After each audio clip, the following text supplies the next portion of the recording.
Streaming from the 22 News Broadcast Center. This is 22 News at 4 p.m. Digital Edition. Good Wednesday afternoon, and thank you for joining us for 22 News at 4 o'clock. I'm Nick Oresko. A cooler and windier day out there this afternoon. Let's bring in 22 News from team meteorologist Brian Lapis now with a look, as always, traffic and weather. You know, the things you learn about your colleagues before you go on TV. Apparently, your trash cans have gone missing.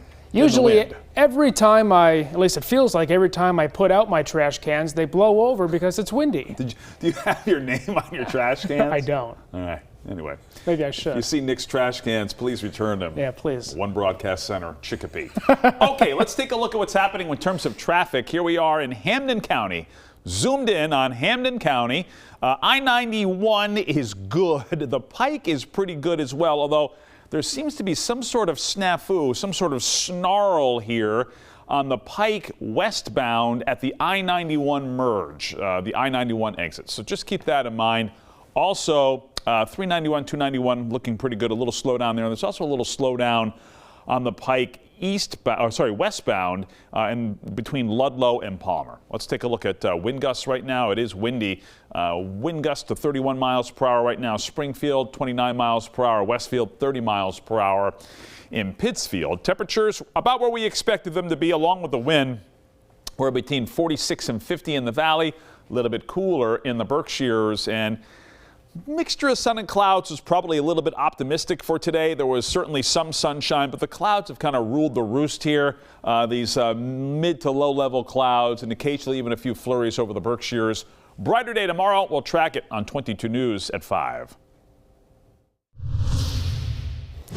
All right, Brian, thank you. Now for a look at your top stories. A Hampden County Superior Court judge on Friday overturned the conviction of Edward Wright. Wright was wrongfully convicted for more than 40 years for the murder of Penny Anderson.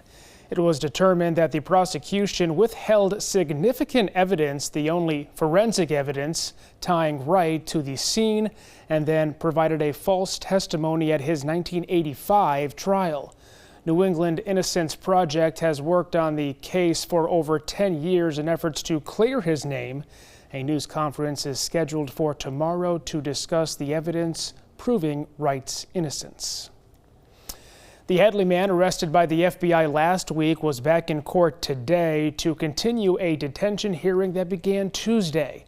The hours-long hearing came to an end before a judge made a decision on whether Jacob Miller should be released from custody. Miller was arrested last week after the FBI searched his home. Agents say they found 6 guns, ammunition, and dangerous chemicals. Miller was arrested, released, and then re-detained after officials say some of those chemicals went missing from his home. The defense argued it's uncertain who tampered with evidence in the home. We have an update on the arrest of an officer from Auburn. Police in the Berkshires are now saying they've arrested 10 men, including that officer, all part of an undercover operation targeting child predators. They say the men were trying to pay for sex with 14 and 15-year-old girls. Prosecutors say police posed as young girls online and arrested men who set up meetings with them. 5 of the 10 suspects are from Berkshire County. 1 is from Westfield. Auburn police officer Dominic Bichetto was arrested and has been put on administrative leave. The full list of suspects and their charges can be found on our website. Final motion hearings took place today in the Karen Reed retrial, with opening statements scheduled to begin next week. This comes following 10 days of jury selection where nearly 600 people were screened. The largest issue the court continued to face was that nearly 90% of the potential jury members knew of the case, and more than half already formed an opinion. Reed is accused of killing her boyfriend, Boston police officer John O'Keefe, hitting him with her SUV back in 2022. So if you're waiting for some warmer weather, Couple more days. Looks like a big warm up in store, Brian. Yeah, not to get too far ahead of ourselves, we could be in the 70s here on Saturday, and there is like a gradual, step-by-step warming trend here as we head toward the weekend.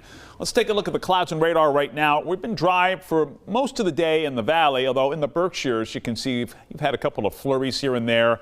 So partly sunny to mostly cloudy here as we wind down the day. The trend, though, is going to be for clearing.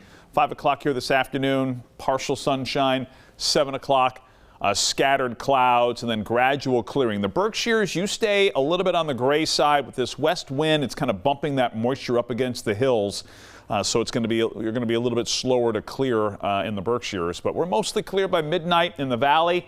7 o'clock here tomorrow morning, temperatures in the 30s and rising sunshine. And by 10 o'clock, we're mostly sunny to sunny everywhere. It's a breezy day with winds out of the west around 5 to 15 miles per hour. High temperatures mid to upper 50s here tomorrow. Warmer on Friday. We'll track all of it on 22 News at 5. You have exactly 3 weeks to get a real ID. Starting May 7th, standard licenses that don't have that little gold star won't be accepted for domestic air travel. You will be able to use a passport if you don't have a real ID by the deadline if you have plans to fly. The RMV says appointments are booking up fast, but they are now accepting walk-ins at all service centers. Chick-fil-A has officially kicked off its next phase of growth in Massachusetts. The popular fast food restaurant announcing plans to open 12 to 15 new buildings across the state, including East and West Springfield. This is the brand's first direct investment into the western part of the state. While the exact openings for these new spots have not been confirmed, construction is expected to begin sometime this year. They estimate that this will create around 1,600 more jobs across the state. Tonight on 22 News, starting at 5, Westfield State University is facing a civil rights complaint alleging the university violated the Civil Rights Act by offering scholarships in violation of Title VI and Title IX. We'll have the latest. Plus, Friends of the Homeless held a groundbreaking today for a $20 million affordable housing project.